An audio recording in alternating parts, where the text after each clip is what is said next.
Yeah. You know.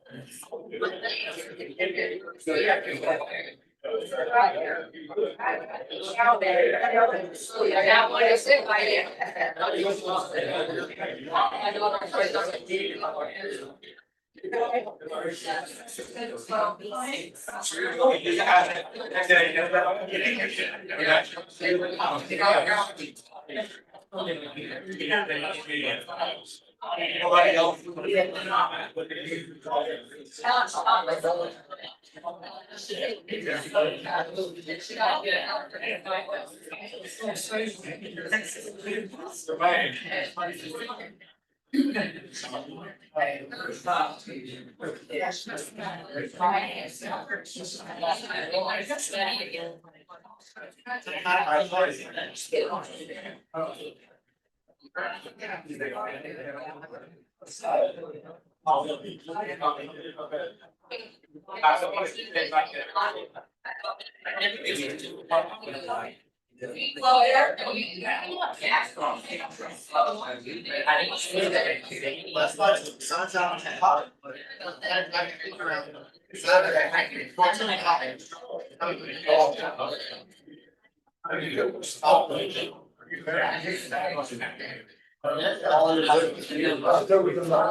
I've been in restaurants.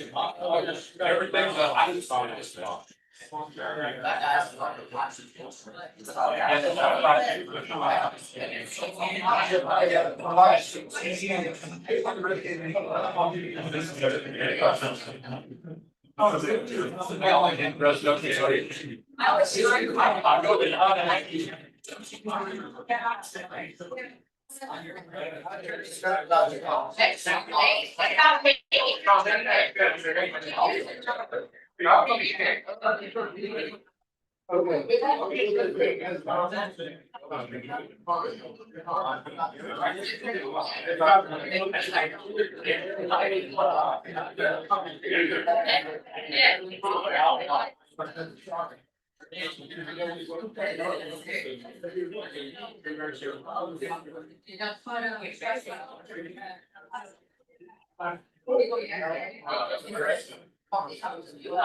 I have air.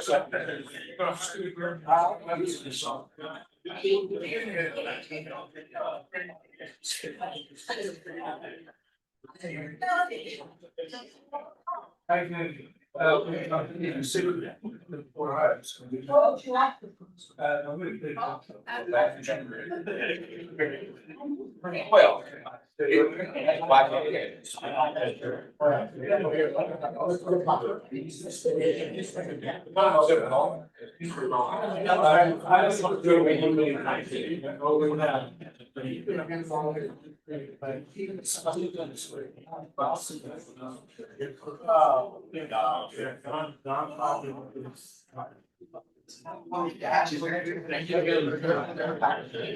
I could stick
Everything's good. We're live already. All right, very good. Thank you, sir.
All right. Are we good? We're good. Okay, all right. Welcome, everybody. This is our third Q&A for the consolidation that's on the ballot for May between Shoreacres and Laporte. Couple of ground rules. Johnny, can you hear me okay? No?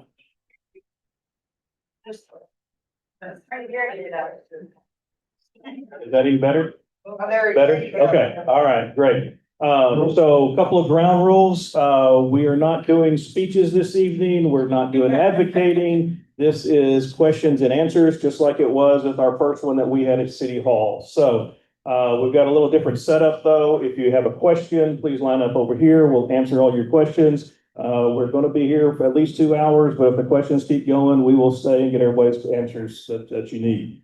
I'd like to go ahead and do some introductions. We have Lee Woodward, who is our city secretary. She really appreciates someone starting this process because this has not been done since 2005. And everybody in the state that told her how to do it is dead or retired. So Lee and Corby are now the experts. This is Corby Alexander. He is our city manager. So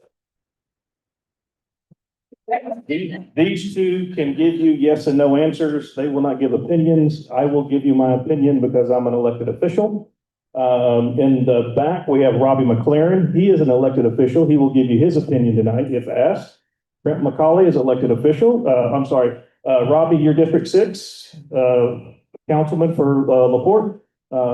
Brent is B, at large B, Mayor Pro Tem as well.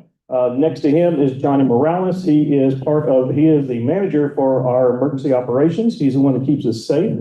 Next to him, hiding in the back, is Judge Bratton. She is our municipal judge. So good to see her out here. Don't see her in court. Next to her is Ryan Vitlock. He is head of permitting, so he can answer all your good permitting questions. Ray Mayo is standing in the doorway. Looks like he's trying to leave. He is head of our public works department. So all of our buildings and facilities, Ray and his group takes care of all that. Tim was here Tim is sitting down there. He is in charge of all of our parks department. Behind him is assistant city manager, Matt Dahmer. So any questions that Corby doesn't have an answer for, Matt will have an answer for it. And then our police chief, Scott Pulick, he's here. Did I miss anybody? Chuck Ingleton is already sitting down. He is the councilman for this district here, District 3. And then we have Victor Paris in the back, who is head of our P&Z. So, and then we have Mason Ferris, who is with the school board. Did I miss anybody else? Oh, Gretchen Knowles, she is here with representing Adrian Garcia for Precinct 2. Anybody else? That's about half the audience. Okay. All right. So, and then we have Ed Ybarra, who is the newly installed city secretary for Shoreacres. Okay. All right. And then we have Chad, who's our DJ tonight. Anything that you need. So, Lee is going to start off by telling us exactly how this process started and why we're here. And then as soon as that's over, we'll start taking questions.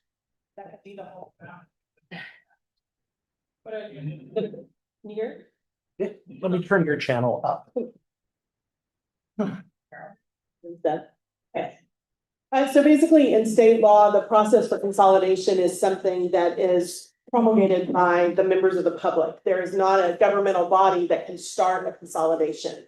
And so at the consolidation meeting that the city of Shoreacres held a few weeks ago at the Maritime Center, someone was asking, why does LaPorte want Shoreacres, or, all these questions about a city wanting something else, right? But that's not something that can even happen. Even if both governmental bodies hated it, even if both governmental bodies said we can't afford it, this is the worst thing ever, they wouldn't have a choice about it because it is something that is given to the public to start. And that happened with petitions. There were citizens in both communities who worked on a petition to run in Shoreacres and a petition to run in LaPorte. Those petitions met the requirements that were needed to cause an election. And so the city of Shoreacres is the smaller entity, was required to have its election on the next uniform election date, which is in May. And then the LaPorte City Council had the choice either to hold its election at the same time or to wait and see how it went and then potentially hold one in November. They chose to go ahead and hold one in May at the same time. So basically what will happen is on election night on May 2nd, we expect to have a really good idea in both cities as to whether or not this has passed. What happens after that in the next 11 days is each city prepares to do what we call canvassing. And canvassing is an opportunity where that governing body comes together to make those election results official. Once that happens, consolidation is done. It's immediate and it becomes Corby's new project. So that's really how it happens. It starts from the public, goes to election, and then if it's successful, once the canvas happens, then it's done. It's a done deal. It's very, very rare in the state of Texas. It's a different process from annexation because it involves two incorporated communities. And probably the best example that we have of it when we look around is from 1980 when the city of Lomax was consolidated into the city of Porte. And so you can imagine things are a little different after 40 years. There have been a couple of consolidations around the state, the mayor mentioned, but they are very infrequent. And so every time we have a question and we call a state agency or a governmental body, they say, we don't know, there's not much about it. So we are really kind of finding our way through this. But it's been a great opportunity for both cities to work together, and whatever happens, we look forward to continuing that. Okay, so we'll go ahead and start questions. Anybody wants to ask a question, come up here. I did forget to introduce Steve Gillette. He is with our P and Z as well. Go ahead.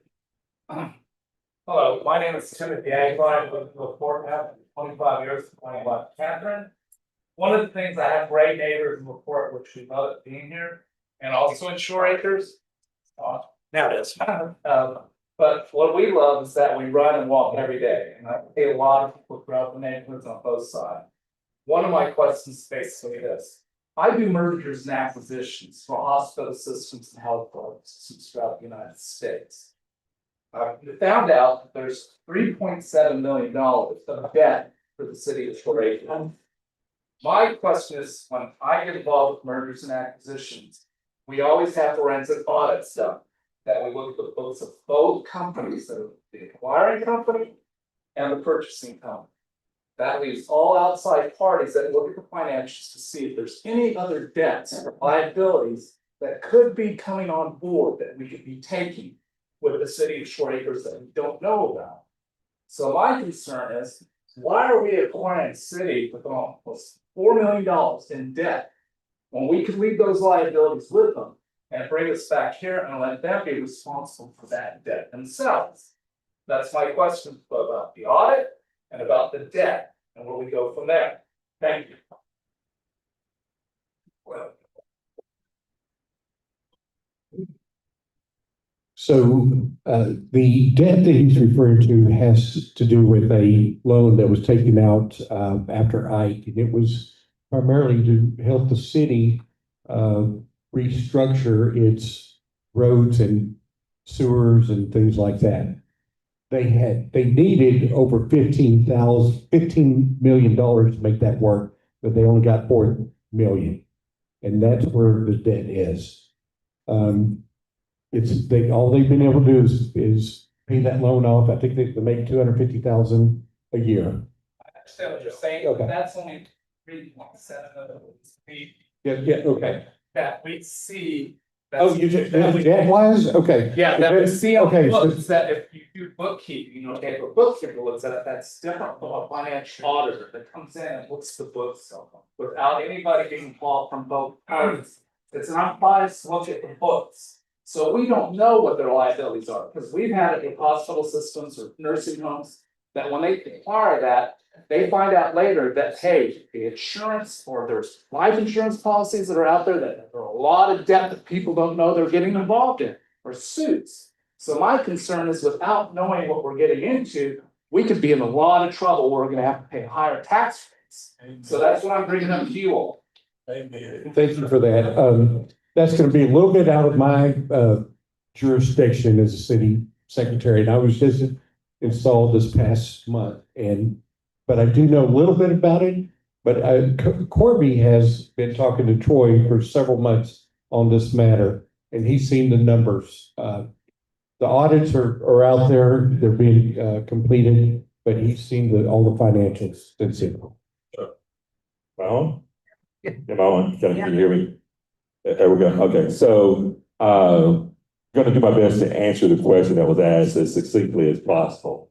And so really the short answer to why we haven't really looked at their audits is there just hasn't been one performed. If we had multiple years of audit, we obviously would be looking through those to see where things lay. They have provided to me and to my office and my staff the information they have, which are some bookkeeping numbers. I have been in touch with their leadership, their city manager, Troy, just to ask all the questions that come to my mind in terms of what are the potential liabilities that are out there. So far, they've been pretty forthcoming about the debt issues. But there's also contractual obligations that we've discussed. Many of those we have identified. Who's, any outstanding contracts they have for like delinquent taxes that they have obligations that are outstanding. So we work with them our best to identify those. And I guess that's the best answer I have to your question. So you have done an audit, true? So.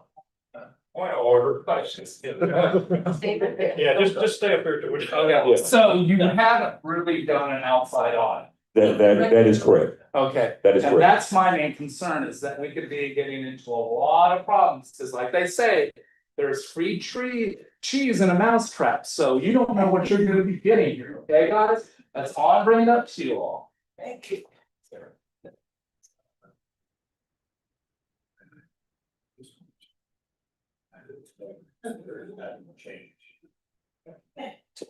Sir, I feel compelled to say this. The numbers are not going to change. We've not done anything to the books to make the numbers change. What happened was there was a clerical or a individual that was responsible for getting that information to the auditors. With that person, there were extremely, this is the word that comes to mind. So you guys are gonna have to put up with my words here, and I've already warned the mayor about this, and incompetent. And the auditors decided that they did not want to work with that person. And so they decided to resign from that. Okay. And so they continued with another auditor, but the numbers are not going to change. They're all factual. They all been reported and so on like that. That's why I got behind in 2023. So, and I'm going to vouch for Troy. Okay. One of the things that I get sickened by is people talking about Troy not being an honest man. Okay. And I worked with him for the last few months, and that guy is incredible. I came in here as a doubter. Okay. I told Troy that if you have any inkling of deceit, immoral, ungodly, or illegal activity here, I'm getting the heck out of here. And I'm not noticing, I've never seen that from Troy. But the problem is, he had some issues with some employees beforehand. Okay, I can get fired tomorrow for saying this, but I don't care, because I'd rather take up for a good man that's doing the job that's for the people. I would not be here today if I saw anything like that. So I can assure you that Troy has never, or as a city manager, done that. Okay. I'm not trying to point fingers at you. But That's you're- the but whole you're thing. asking- No. yes. But what I'm asking for is if you do these type of audits, this makes us all aware of what we're getting into. Yes, sir, and I understand that, but It the protects numbers, you and it protects us. yes, sir. That's And why we do this. I understand It has to that, happen. but the You can't numbers that just- have been presented are not gonna change from the audit. They They're could just- change. They could change. That's why you do a forensic audit, because people, when they give their books, they don't always reflect what an account can find that's missing.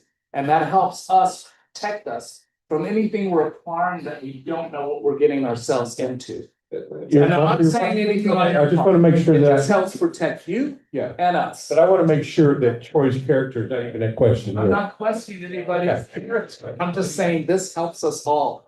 Thank you. Well, that was one of my questions also about auditing, because I don't understand. How long will it take Laporte to break even? When we assume all this debt that is Shoreacres, we go in and put a bunch of water meters in, we fix roads, ditches. And then they lower their taxes. And then we're Laporte's recovering their taxes. How long will it take Laporte to break even? I mean, this loan's not even paid off until 2048.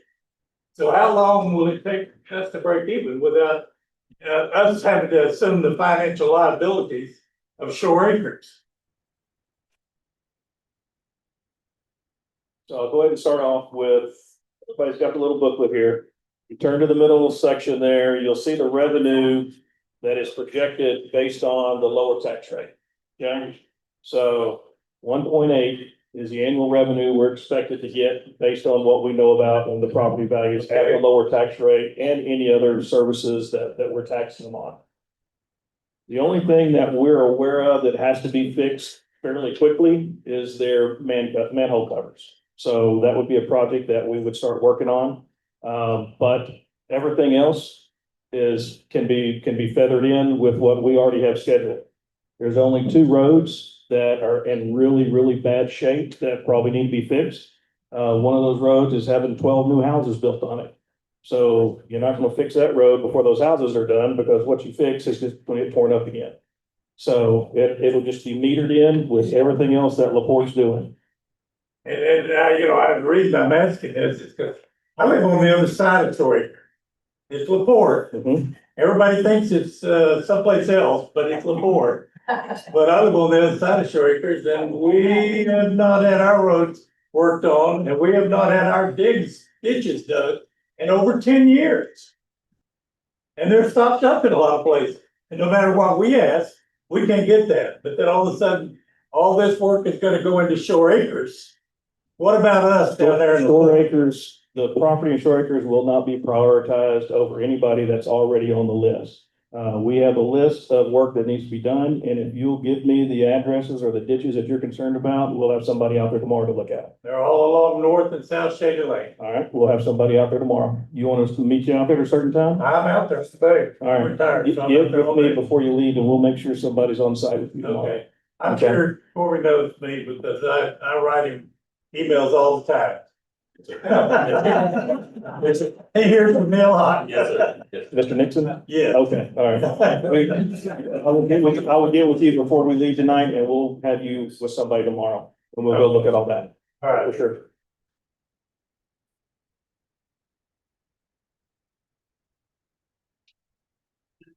Any other questions? I have another one. Come on. Rather be riding a bike. I would too, thank you. No, all right. I think Ray back there has heard from me several times about the sewage in L Street. Are we going to What street? L Street? Okay. Raw sewage pumping out continuously. It's done, they've got repaired some of it. The county comes in, cuts the easement, shears it off, the valve. Irregardless, you still get poop and unmentionable toilet paper stuff coming up into the ditches that flows right down the street. Anyway, Ray and I spoke maybe 15 years ago on the phone. He said, hang in there, we got something planned. I've seen 2, I've lived there 30 years. I've seen 2 smoke tests. One of them, thank goodness, prior to us actually building the home, was sewer line from a mobile home that was on that property. It got sheared whenever we installed the new sewer. Okay, which that was resolved. It's still pathetic. Okay. Clean out midway from the house to the street.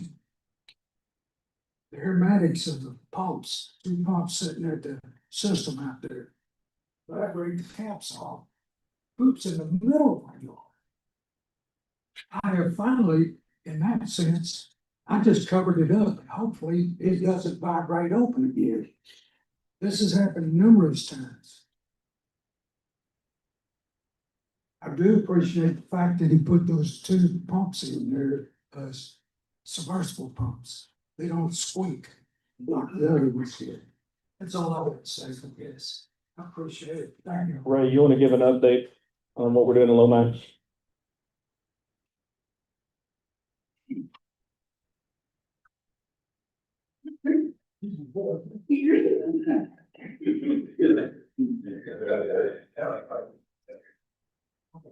So you didn't know this is gonna be a Lomax meeting, right?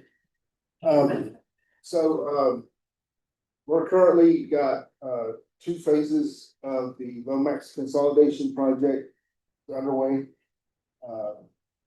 We've got a third phase that we're getting ready to bid out. The total of that project is gonna be $27 million. It's going to solve these problems that this gentleman was talking about. This project's been underway, in the planning stages for years. It took us quite a while to get the entire amount of funding needed, to get the project started. So you're gonna see some solutions that, just as I promised. Ray, that lift station, I mentioned that to you several times. I feel so sorry for people on far, I guess it's the west end. Or it's, I mean, it's like 2 foot out of the ground. Y'all come in there and done some kind of excavation there with, I guess, drainage pipes. Not sewer pipes, but drainage pipes. I'm not certain on that. I feel sad for them people if they're receiving the odor of those vents on their system. Ours is terrible. It's pathetic. I like to cover my face every time I come around there because I know when I'm cutting the yard that some of that debris is gonna be flinging up there. As well as the odor. It's pathetic. More subject. There was one more thing I was gonna ask you. I done put it down.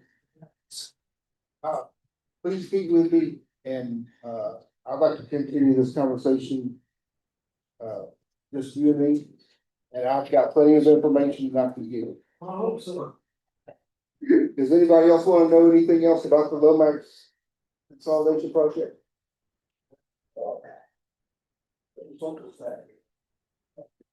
So, the entire project consists of getting rid of 9 aging lift stations. We're replacing 20,000 feet of gravity sewer. We're replacing 1.5 miles of force main. We're building a regional lift station on the west side of the airport, which is already completed. We're putting in a gravity line right now going north on Lomax School Road. So we're gonna be in the Lomax area for at least another 1.5 to 2 years before this is completed, because we're going all the way up to 225 with the project. If you'll recall, several years ago, I mentioned to you. Why didn't we try to get some kind of monies from the hurricane? As far as structure, why didn't we submit that somehow? So we've gone to the Texas Water Development Board for this loan, so. So we've been working on this project since it started. The inception of this project was in 2018. We dedicated lots of hours just to be able to get to where we're at today. Okay. Are we gonna go down the center of the street, put a new system in? Yes, sir. Hopefully the We're county, putting in a brand new. hopefully the county can repair the street that 18-wheelers are tearing up.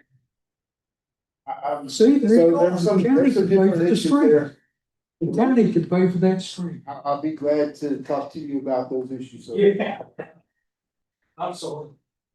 Well, and if I could add, I think there's a question about securing money. So after hurricanes, there always some amount of money that's available. And we do work to get those funds. I think after Harvey, I think we secured about 8 million or so. That was used with various different projects throughout the community. 8 million is very little. It is very little. Very little. It is very little. Especially in this area, it is very little. But we do, I guess the point I want to make is that we do try our best to access any resources outside of LaPorte that we can bring to bear to solve the issues we have. Yeah.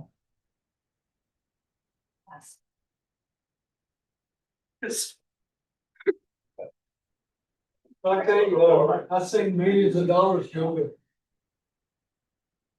to free cooking.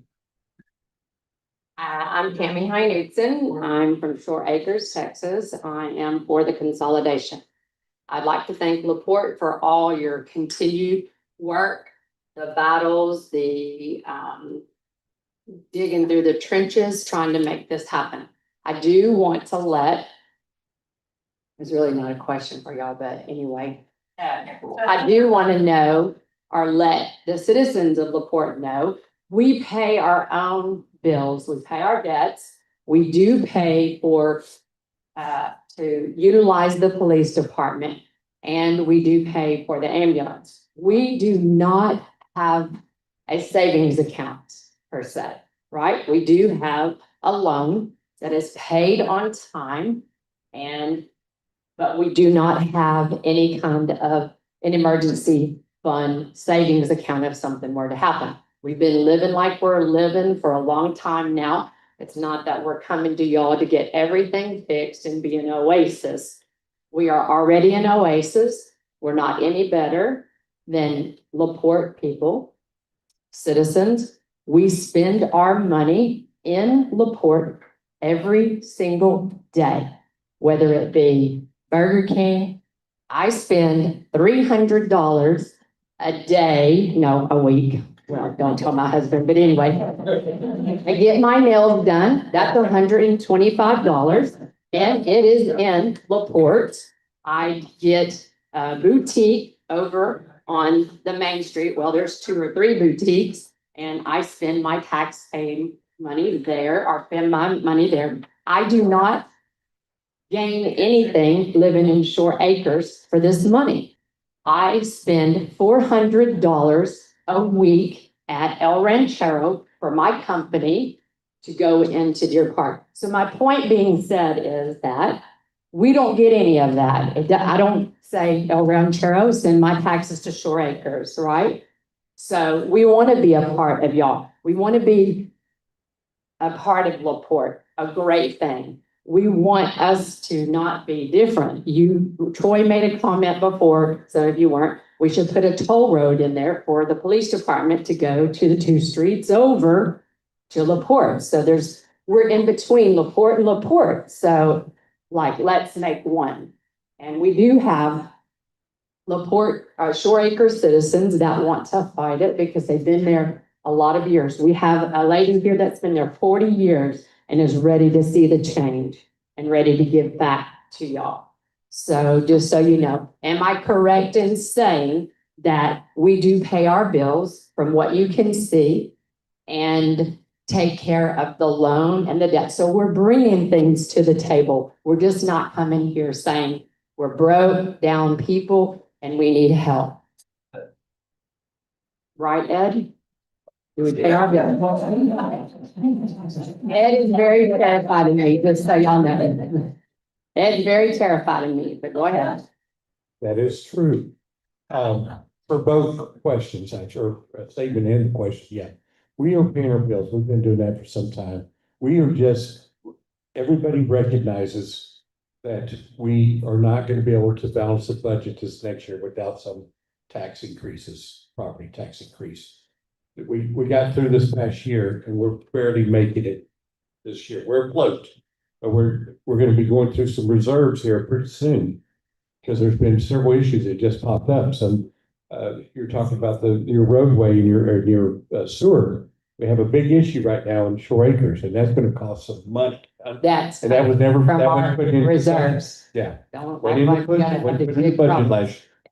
But I believe certainly with these folks here that they recognize if it was a bad deal, they would know to back out. This is an incredibly professional group here. And I'm not advocating consolidation. I'm just saying to your point, you have Lee over here I got to tell you guys, I just found out about her. She's like state recognized, invited to all these big things. Yeah. So it's not, and you look at me, who doesn't know diddly squat about Disney. So Ed, would you say that they have 81 employees that service their citizens. And how many do we have currently right now serving our citizens? 3. Dear lady, you're trying to keep me from cussing. Just answer the question. So we only have 2 office staff. We have 1 part-time public works guy, Ray, who's incredible, but he's not doing this full time. And of course, Troy. And Troy does everything beyond belief. I had a conversation with him today, and he had a report due from TECQ. And I know you know this stuff, but I didn't know about this. The amount of paperwork that's involved to get these reports into the state is just astronomical. It's ridiculous stuff. So I'm just trying to And get then my we got- question so other okay. people can ask him questions. 2 police All officers of, also, right? right, so all of our city workers are underpaid. You'd say maybe 130,000 or 120,000. He acts as a city manager, he acts as the chief of police, he acts as, so all these things have been going on for years. I've been living there 25 years and this has gone on. So my thing is that what they need to understand, we're in a situation, we can Band-Aid it all these years. It's not gonna get any better. Yeah. We wanna come while we're in good states, not 30 years or 40 years ago when we had really bad infrastructure. Yeah. I can just say this. We're floating, we're staying above water right now. But it's gonna be difficult next year if they don't have an increase in taxes to cover everything that's going on. And then we still may not have money for any capital improvements. It's highly likely we won't, but I think that's the best answer. I'm pretty sure Troy would say the same thing. But if Troy doesn't like my answer, he's gonna get rid of me.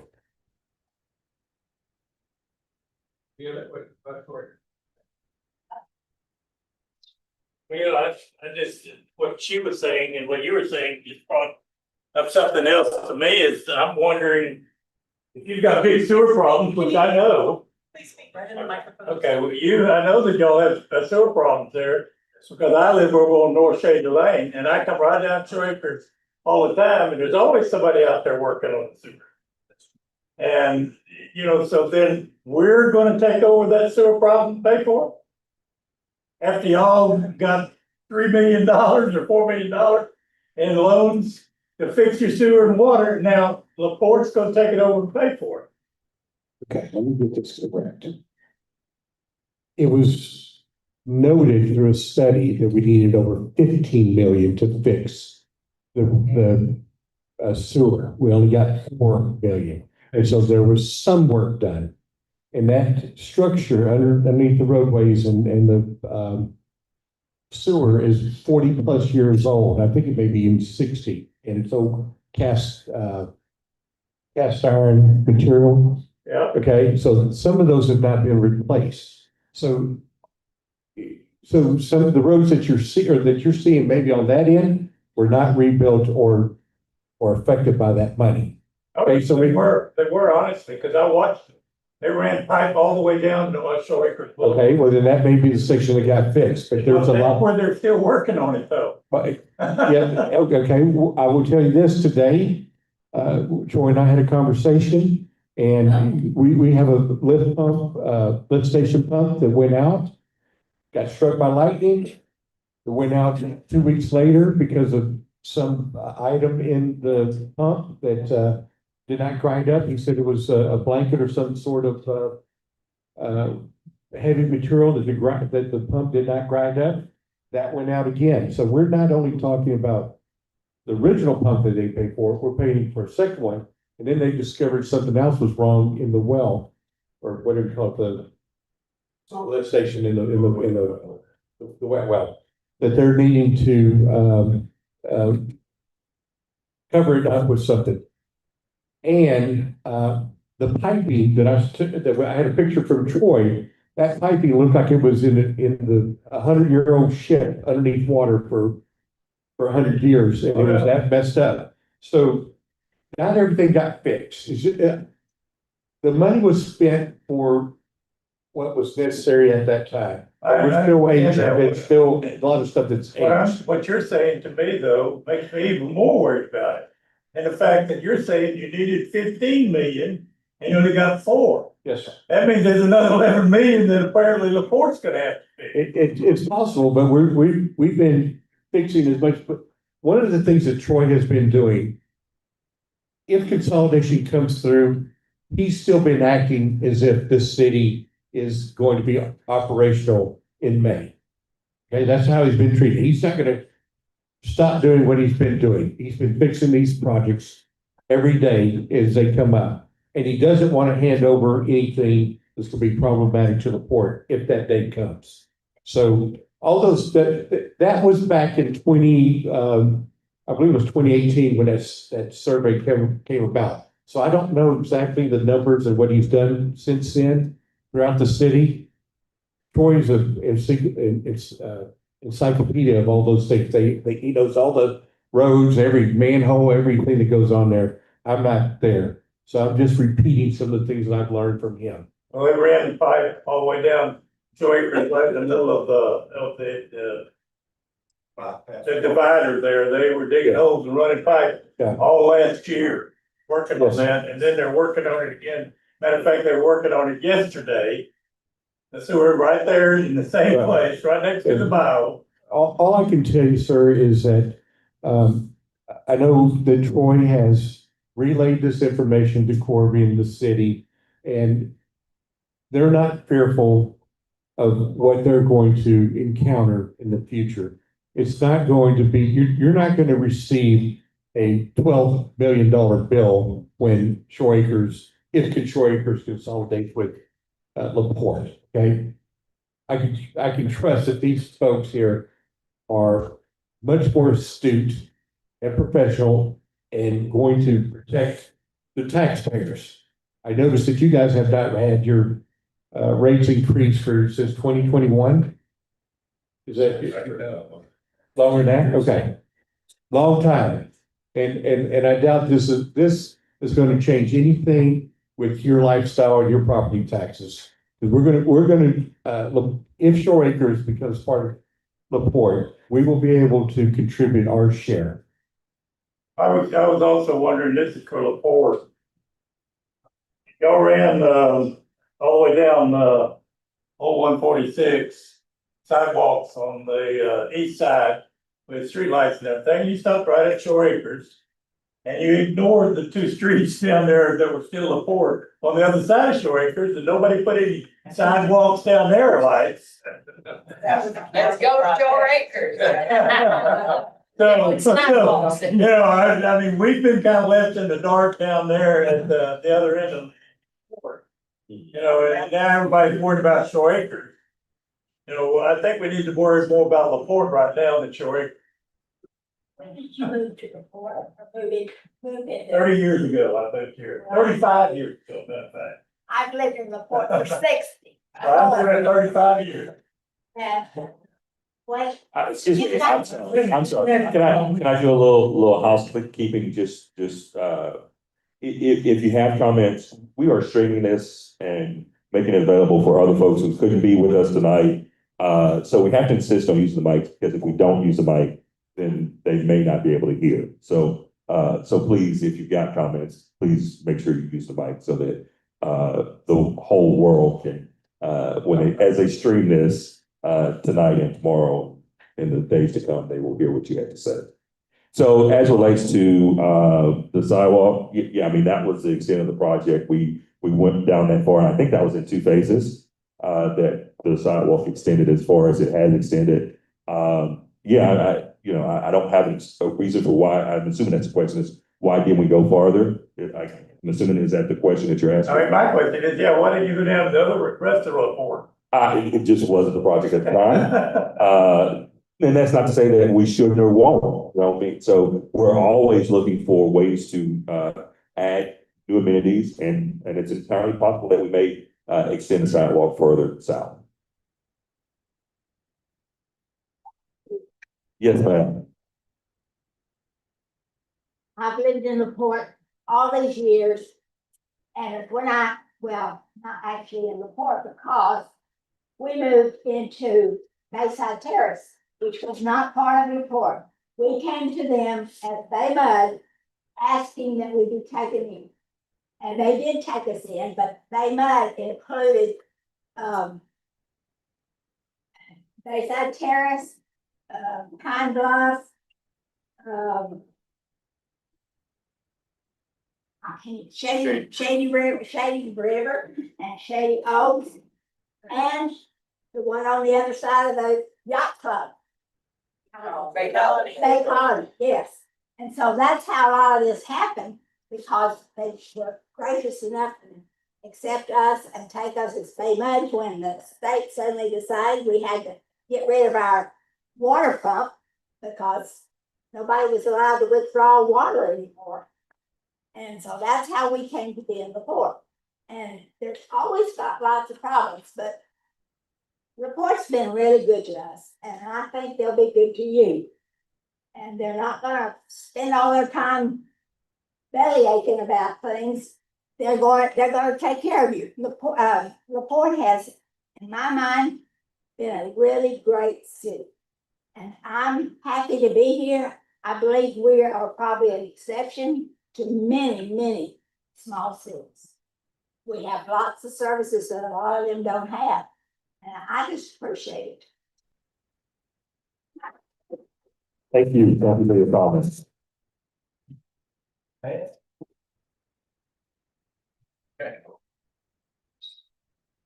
Okay, my name is Barry Plant. I am a little bit aware of the consolidated activities, but on behalf of a group of folks in the community, I want to talk about the Miramar Park. Miramar Park extends from the north to the south side of the city, enjoys the shoreline.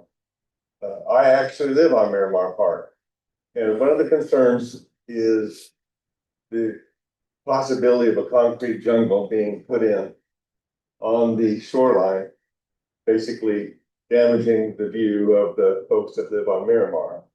So I'd like to have your input as to what might be your city's plans for Miramar Park, and I think it's an important question to ask, and it's officially stated. So if you could just go ahead and give us your plan for Miramar Park, that would be great. So, I'll respond this way and I'll let the mayor respond as well.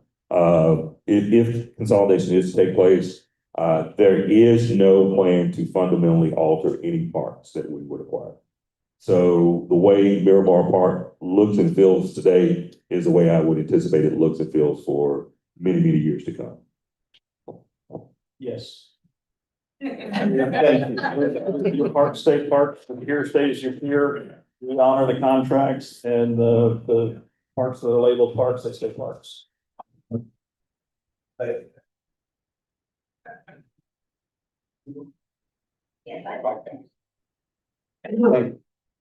My name's Steve Gillette, and I hired Ray about 37 years ago. And he's come a long way. I don't have any comments about Shoreacres infrastructure. I looked at Shoreacres infrastructure in 1989 when the previous consolidation came up. The port never voted on it. Shoreacres said no, and so that kind of went away. I think things are a lot different today than they were then, but that's not my question. I have a question specifically about Lee's presentation and explaining how the consolidation works. And the question I have is, you stated that once both city councils canvass the election, it's a done deal, it's over, it's instant. And then what? And what by that I mean, you've got a Shoreacres city council and a mayor, and you got a LaPorte city council and a mayor, and that city council in LaPorte is not at large completely, 6 districts. And Shoreacres would obviously be incorporated into some district. My question to you, and I've heard a lot of rumors and stories about what's going to happen, but my question to you is, at what point do you, A, redistrict? And B, when would the election take place? And would it be just for the area that's changing, which is a couple of districts, or would it be would all the districts have to be up for reelection? That's my Feels like a question. softball. Thank you so much, Chief. Let's talk about elections for the next 30 minutes. So, and this is not entirely my question, because what happens after is definitely in the hands of some other people. But what we're told is, yes, that at the point that both parties canvass, and they are required to do it within a certain limit by law, that makes the consolidation effective. It happens. My assumption is that at that moment, the Shoreacres City Council ceases to exist. It is no longer an independent city. It is no longer an incorporated community within the state of Texas. There's obviously some kind of lag time there for everybody to wrap up everything, but that's what we're being told. Then the decision moves on to the city council under the advice of the city manager and the city attorney as to, you now have a group of people who have been brought into what is the city of LaPorte's District 5. And so you've now got one of the 6 districts of the community that is considerably larger than the other districts. And those voters also are entitled to the same rights as any other district, mainly to have equal representation and equal participation in elections and in governance. So the council will begin to ask itself, do we want to redistrict? When do we want to redistrict? What are we looking for? There are some constrictions that are put in place under the law that you have to have similar numbers of registered voters, similar numbers of population, but also your city council is looking at, geographic area, miles of streets, all of the other things that they deal with and serve. And so there's nothing that we've determined so far that requires them to start that adding time. There's nothing that says within 3 months of consolidation or by the time you get to this much difference, there's no requirement there. But there is an understanding that the longer you wait and the more off it is, the more problematic it could be or it could appear. So we anticipate that at some point, the city council, if this all goes on, right, that the city council would then decide to redistrict. They would entertain maps that would be brought before them. The public would be involved, and they would decide on a redistricting plan. Once redistricting happens, you must have a 90-day window before the next uniform election date, right? So that people can run for office in the right place and all that kind of thing. There's a process for that. The next uniform election date that qualifies for that, all 9 of the city council positions will be on one ballot. How they will appear is a little weird. We're working with the Secretary of State's office about that, but there will be an election like that. So let's look at 2 scenarios. The first one is the council says next week, we want an item to start redistricting. We want to start looking at maps. They look at a map in May, right after consolidation. They love it. The community loves it. Boom, Bob's your uncle, we're all done. And then we've got that 100 days before the November uniform election date. And so it could happen for November. Can you imagine putting all 9 of your city council positions on with what you're seeing coming out of the primaries and going to this November's election? I wouldn't advise that for anybody, not because I don't think it's. Yeah, well, the county would run it. We can't run our own election in November, right? The county has to run it. So we lose that opportunity. But it also means that you're at the bottom of a very long ballot in a very political situation. The voices of your council members of your candidates are not likely to be heard. So what I think would happen if consolidation goes through is that the city council would begin to consider redistricting over the summer, sometime in the fall. They would, obviously involve the community, and then that process probably would not finish in time for a November election, meaning that May of 2027 would be that ballot that we anticipate. Did I answer all your questions? Steve? Yeah, no? Almost. Okay. Yeah. Sorry, I didn't mean to. That's it. You should give me a microphone. Okay. It's really been on my mind. Because you have a fabulous city secretary. Yeah, I wasn't I have on a the feeling train. that y'all talk about this. I wasn't on the train. Absolutely. No, I realized that, it's a little different, and especially if all 9 of the city council have to run at the same time. My only experience with consolidation, I was hired by the city a month or so, maybe 2 months, probably 3 months after the consolidation and election with Lomax. At the same time, we converted from a general law city to a city manager form of government. And so that was all, it was all taken care of in the charter, but one of the things that's in the charter, I don't know if it's still in there because we probably took it out because it was moot point. But certain council were elected for 1 year and certain were elected for 2 and certain were elected for 3. And my recollection is that the mayor of Lomax became a non-voting member of the city council until the election, where he was eventually elected in his own district.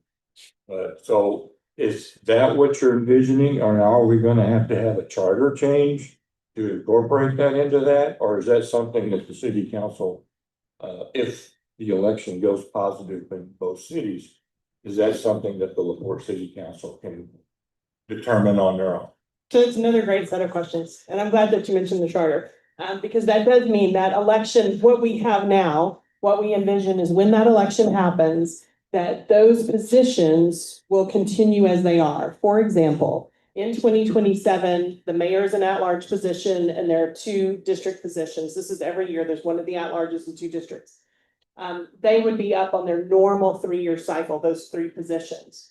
And then whoever's elected would serve 3 years, right? The other positions who were coming up on 1 or 2 years of their term, whoever is elected would serve only the remainder of that term. And the reason that I think that at this point is because we do not anticipate any charter change. And just to be more election-y, the city charter is basically like the US Constitution. The city council cannot on its own change anything in it, that it belongs to the voters. And so that happens at an election. Now, to get an item on a ballot to change the charter, the council can bring something, the public could bring something, the council could appoint a committee to bring something back to it. So it's not out of the realm of possibilities that there could be a charter election either in November or next May, although we would scream and cry if that happened. But it's totally possible. And if the council chose to do that, then they would have any range, any number of alternatives if they wanted to try to create additional positions or that sort of thing. But that would go to the voters, and I would hope it wouldn't go on the same ballot, right? Because then you have people potentially trying to be elected for something that they don't know is gonna pass, right? If that charter amendment doesn't come in, then you know what happens to that race, it kind of falls off. So that's awkward. But is it possible? Sure. Yeah. Thank you.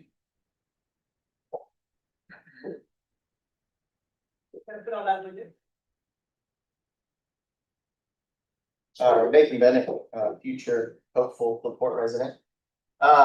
With the debt questions earlier, I think it needs to be explained or asked. How is this net neutral or positive for LaPorte with the infrastructure debt that needs to be paid off? I know everything else you've said infrastructure wise, city maintenance wise needs to be worked in, but how will handling the debt and anything else be maintained and managed for a longevity standpoint and plan where it's not a big impact financially on LaPorte? Okay, so, the debt service or our annualized payments on the remaining, $3.7 million is about $200,000 a year.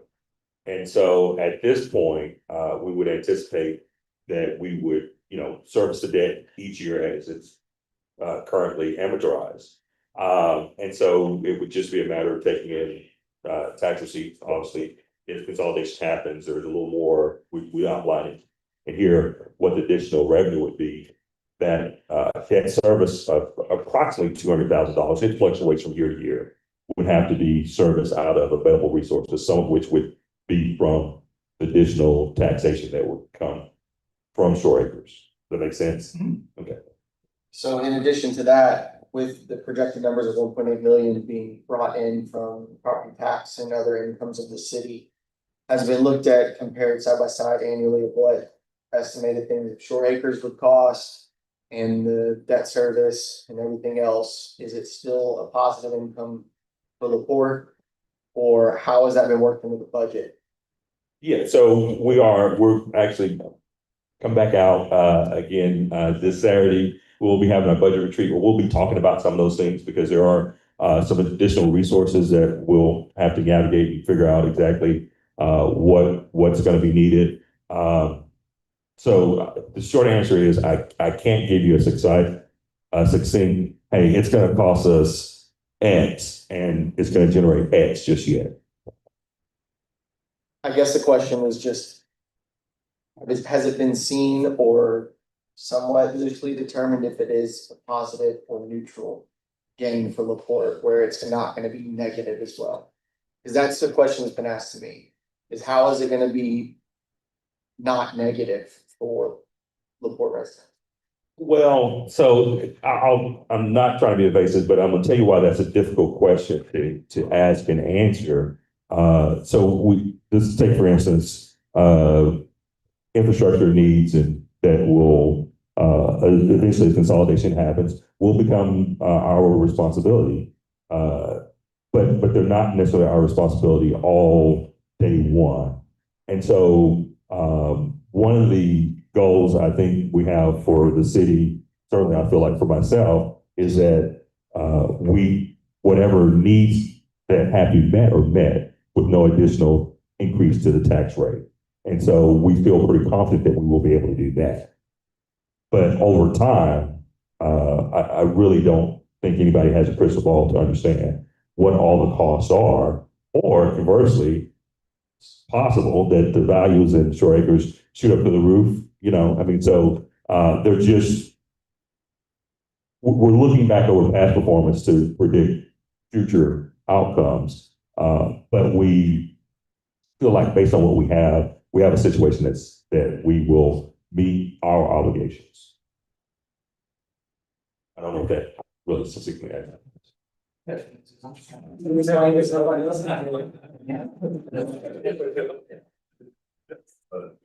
Hi, my name is Charles Montgomery. I'm a LaPorte resident. I live in the Lomax outlots. I want to tell you, it's a very fine booklet. For those of you that listen to this streaming, you need to get you one of these booklets. It explains everything in detail. So I appreciate that.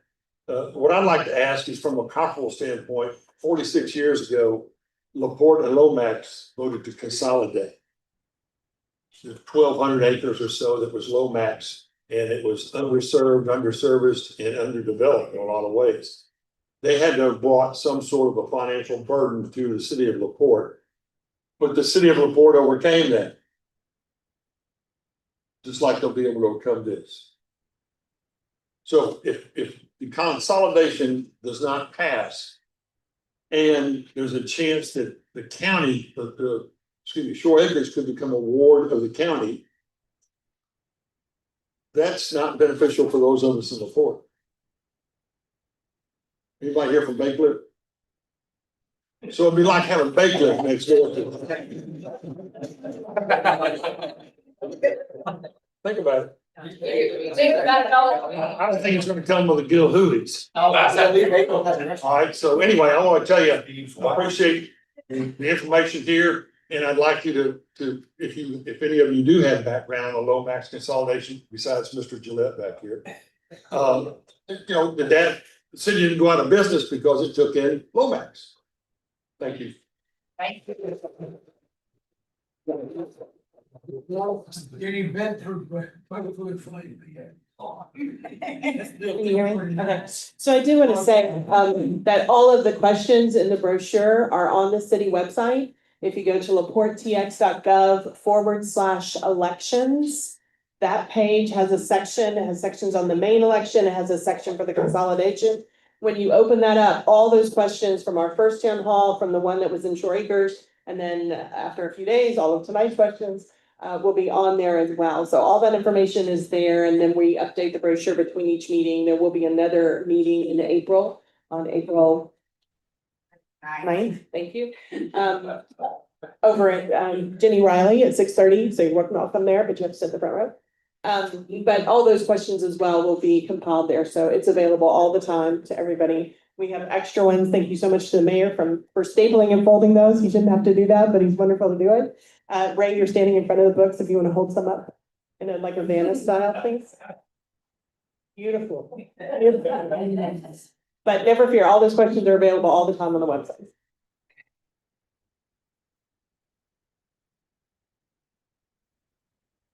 David Yonda, I have two questions. The first one is, if consolidation moves forward, what are any ideas as far as what they're going to use, the city of LaPorte would use the municipal buildings at Shoreacres House, the city hall, and the police building across the street? And any ideas been floating around as far as what the city of LaPorte would use that for? No, there hasn't been, any ideas floating around in terms of what those buildings would be used for. I guess the short answer is no.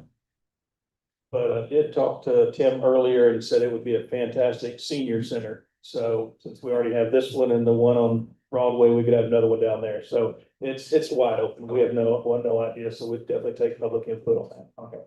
Second question is, once voting's been canvassed and all that, I know as far as prioritization of needs, let's say moving forward the next 3 months after May, okay, let's say the summer. What would we expect the city of LaPorte as far as what problems to tackle first, or what issues would be addressed first as far as in the, let's say the summer months, as far as dealing with consolidation workers? That's an excellent question. There are some things that are top of mind that have to be addressed. The first being their water, particularly the meter, figuring out how we get those billed. That's something that we're, have a tentative plan, moving forward on how we would handle that. We need to look at their garbage, because those are just services. Let me put it this way. Those immediate services that are, rendered every day, like making sure your water is on and making sure your garbage gets picked up, those become top of priorities, and making sure we know how we're going to handle those. And the mayor says, making sure that we're able to bill you accordingly. That was the mayor, and it wasn't the city manager, just so you know. Thank you. Thank you.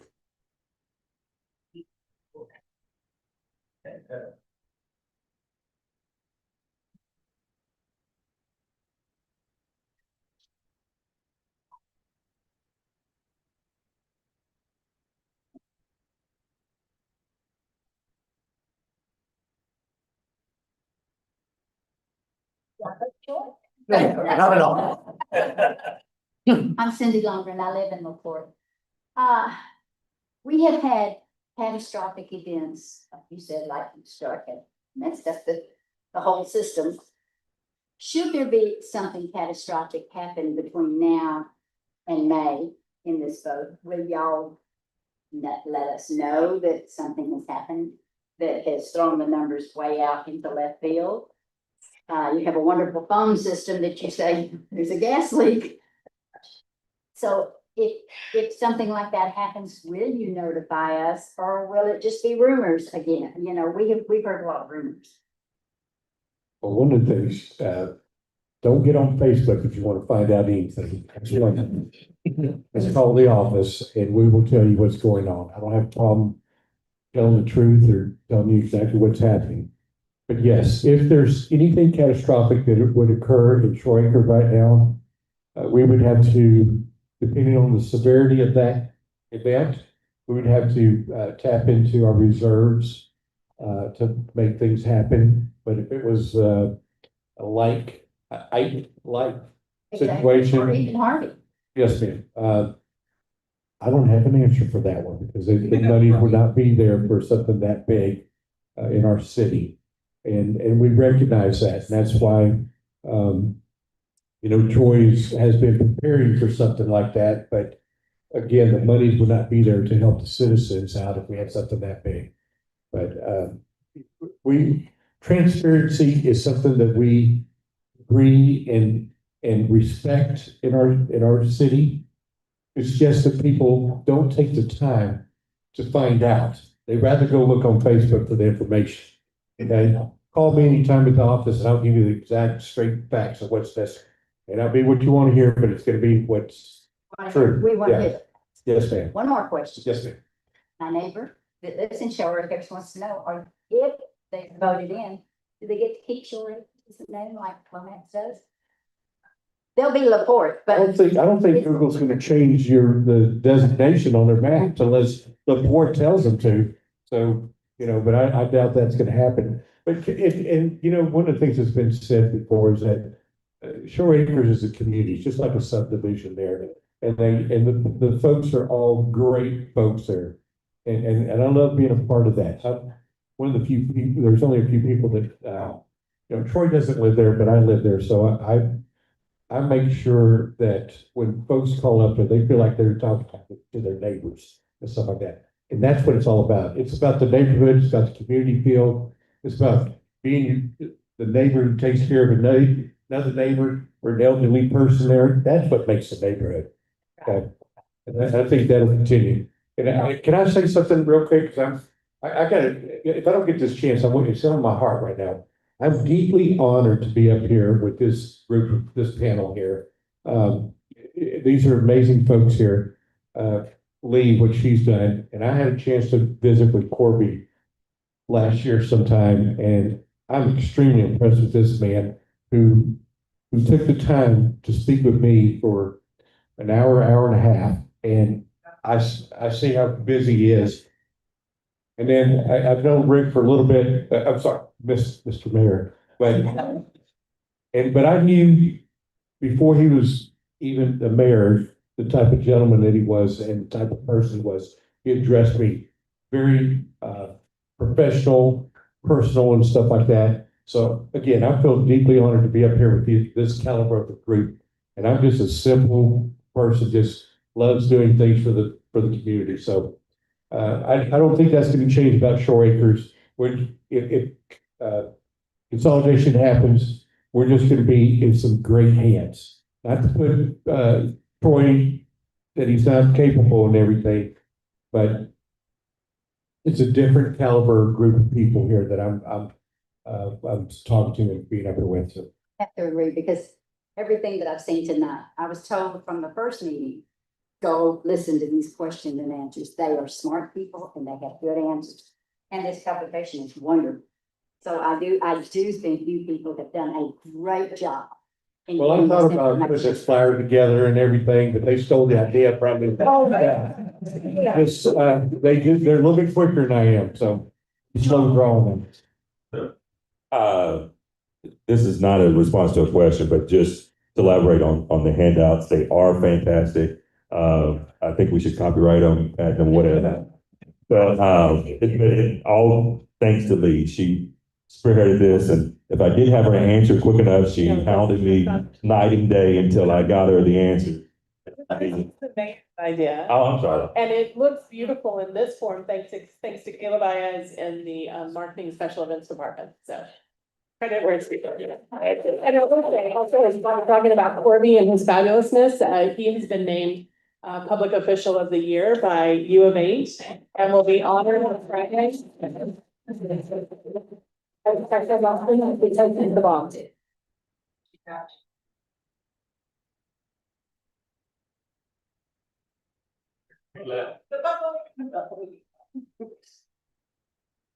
Mercy Estrada.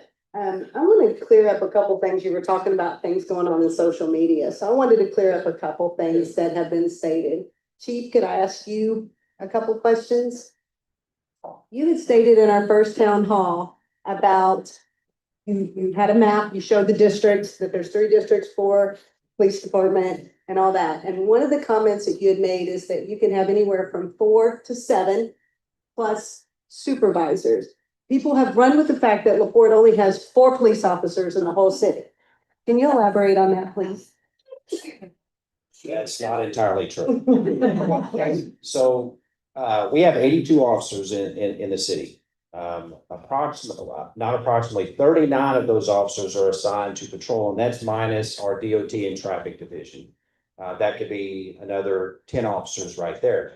So what we do is we try to divide up those officers amongst 3 shifts, a day shift, an evening shift, and a night shift. And so each shift, we try to prioritize where we get our heaviest calls, which is the evening shift time. So they'll have 12 officers assigned to those when we're fully staffed, which we are right now. 12 officers assigned to that particular shift, plus 3 supervisors. So 15 officers assigned to that shift. Now that doesn't account for days off and vacation and sick and those types of things. So we have shift minimums for each shift. That could be, we can go down to, we don't like to go down to below 5 officers per shift, and that's just the patrol officers. Now, you may have upwards of 3 supervisors also working on that shift, so that 5 becomes 8 because they're working police officers as well. They're supervisors, but they work. Now, if you get to night shift, where it gets a little bit slow after, say, 1 or 2, 3 o'clock in the morning, we have the ability, it doesn't happen very often, but we can work with 4 officers on, say, a night shift. Not including, again, the supervisors who are working. So it's rare when we only have 4 officers on the street at any given time. Most of the time, it's upwards of 6, 7, 8, 9 working officers. Per district? Per district. No. Per city. Okay. Correct. Per shift. Per shift, sorry. Okay. Also, another thing I wanted to ask about, since Shoreacres is down to 2 officers, is LaPorte helping out with their needs over in there? Are you patrolling their streets? Are you just assisting in 911 calls? Both. So, after 7, which is where their shift ends, they are on a different kind of shift schedule. They work 12s in Shoreacres. So after 7, they don't have any officers. So after 7, we will patrol, and we do patrol the city of Shoreacres. And we will answer calls for service if they have them. Now, we might not necessarily work those calls for service because they're their own city. But we'll take the initial information, and if, let's say it's a theft case or something like that, we'll take that initial information and hold it and then give it to Shoreacres the next morning, if you will. So, because they're still a police department, they can work their cases, but we'll help them. And to that end, if it's 911 calls, whatever, we're gonna be there to help them. Here's one that really bothered me. A comment was made that LaPorte isn't a proactive police department. We're a reactive police department. Can you explain to some of the citizens some of the things that you all do as the police department, like you're coffee with a cop and stuff like that? Well, we like to say we're very community oriented police department. We do have several community outreach programs. We do the National Night Out. We do a Cops and Kids event every year. We do Trunk or Treat. We do the Blue Santa. We have the coffee with the cop. We've done a cone with the cop. We've done taco with the cop. So we have several community outreach programs that are available. We have a Youth Explorer program where we get the kids involved. We have an entire division that's dedicated to community outreach. It's our police area representatives where we have a particular officer that's assigned to a district that does nothing but community outreach and community just anything that might be quality of life issues for that particular district. And so we have an entire division that's nothing but community outreach. And so police work in and of itself is reactive by its very nature. We get a call for service and we react to that call for service. But some of the ways that we go above and beyond is during our weekly staff meetings, we go over all the crimes that have happened throughout the city. And we try to look at what might be quote unquote hotspots or where particular crimes might be occurring. And then we'll try to divert some additional patrol efforts or just give some extra attention to those particular areas. So we try to go above and beyond to try to seek out and be more proactive to try to deter crime maybe before it happens. Awesome, thank you.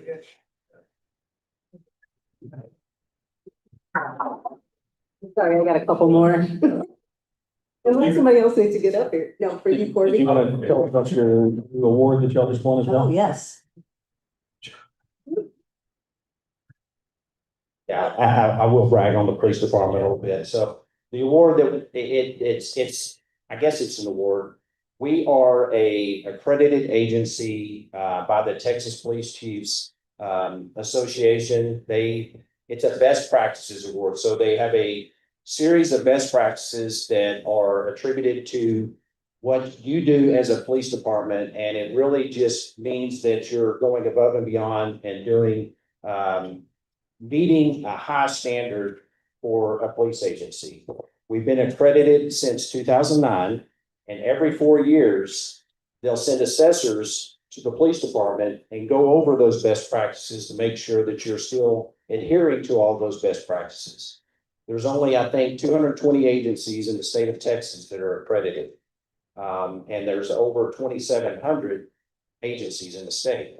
And so it's a small percentage. And in 2009, we were, I think, Mr. Domer might be able to help me out, but I think one of the first 23 agencies in the state to be accredited. And I can tell you very few agencies have received or maintained their accreditation, because you can lose it. If the assessors come in and you're not meeting the accreditation standards, you can lose your accreditation. And so for the LaPorte Police Department to maintain that accreditation status since 2009, however, that 5 separate on-sites that we've met and passed. And so it is a big accomplishment, and we're very proud of it.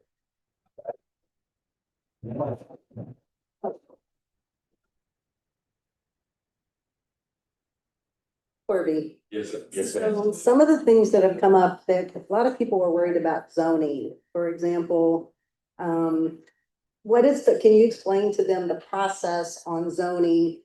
And I'm asking this, okay, I see Brian coming up.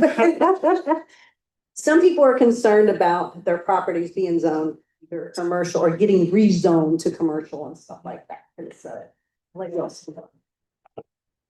I'm getting like, right. Thank you. So most of what Shoreacres is it's residential. And actually, if you even look at your building code, I believe it prohibits anything besides single family residential. There is no plans to rezone anybody to a commercial property. How zoning works is we will bring you in. Our code even says that when we bring new territory in during annexation or consolidation, everyone gets zoned R1, which is single family residential, lowest density single family residential. And then there's a public process. So we will work with the property owners. We do it when we do city initiated rezonings. We actually reach out to property owners into the neighborhood and we say, okay, this is what, in our professional planning opinion, we think that this would make sense for.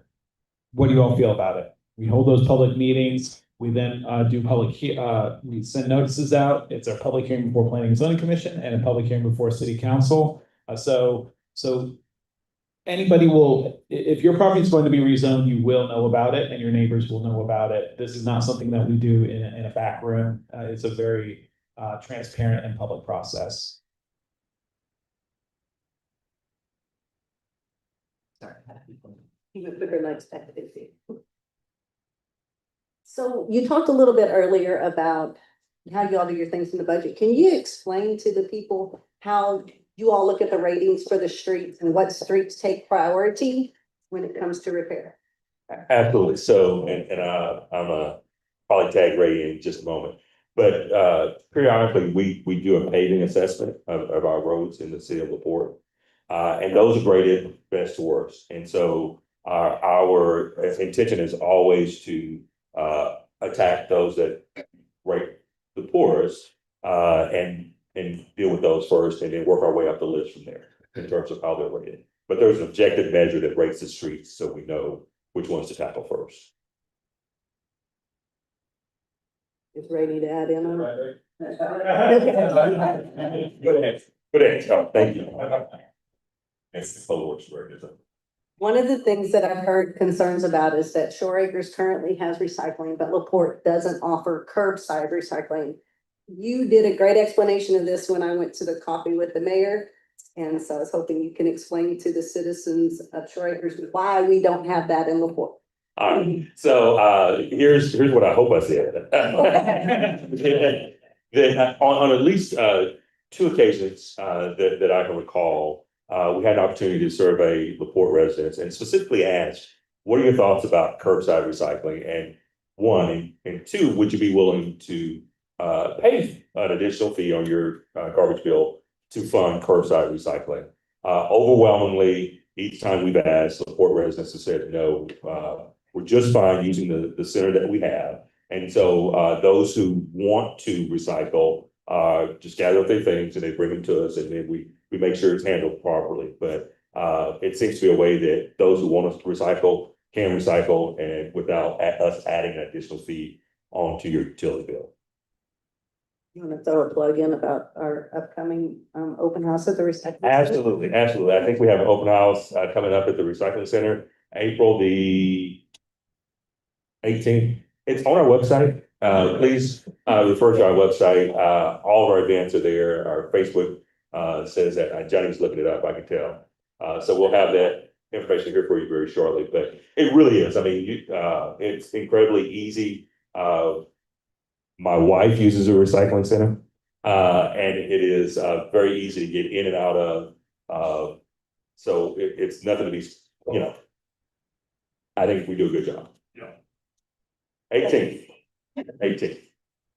Thank y'all for answering all my questions. Thank you.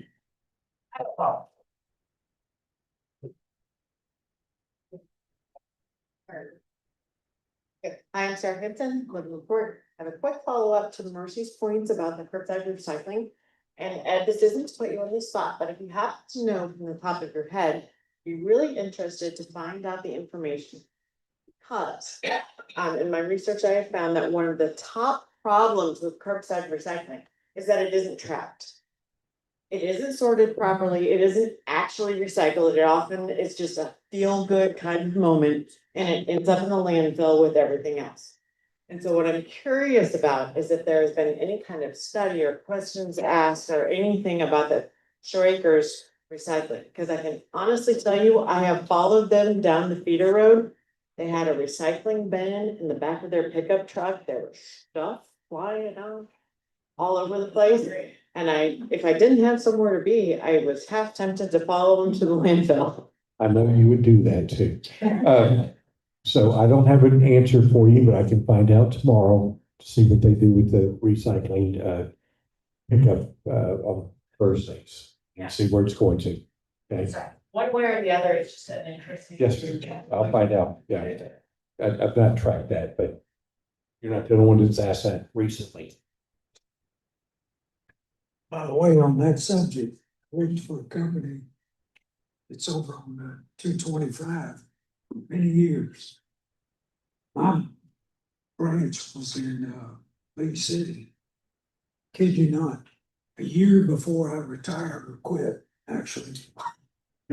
They came in with that recycle bin, cardboard and all that stuff. Kid you not. Same truck picked up the leftovers, backed up, moved over to the other one, same dump. Hopefully that won't happen. And I appreciate the idea of the dump trucks at the recycle area.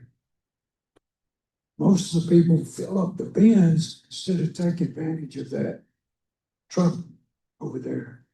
So I would just add, is whenever you have recycling, education, very, very important, because when you get contamination, you get a contaminated load and it does end up going to landfill. But so one of the things we do at the city of LaPorte to mitigate that is we have our recycling center, we try to staff it as much as possible so that we eliminate opportunities for contamination. I think the guys do a good job. Thank you. Thank you. I think they do too. Thank you.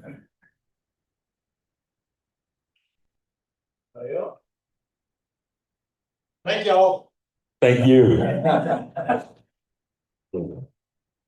Yes, just one, final shameless plug. Council and staff will be meeting, starting at 8:30 Saturday morning to go through our annual, pre-budget retreat is where our council, sets spending priorities for the upcoming budget cycle and really kicks off our budgeting process. It is a fascinating endeavor. If you're doing nothing on Saturday, please come out, and be with us. It is at City Hall, 604 West Fairmont in the, city of LaPorte, Texas. Thank you. Thank you for your time.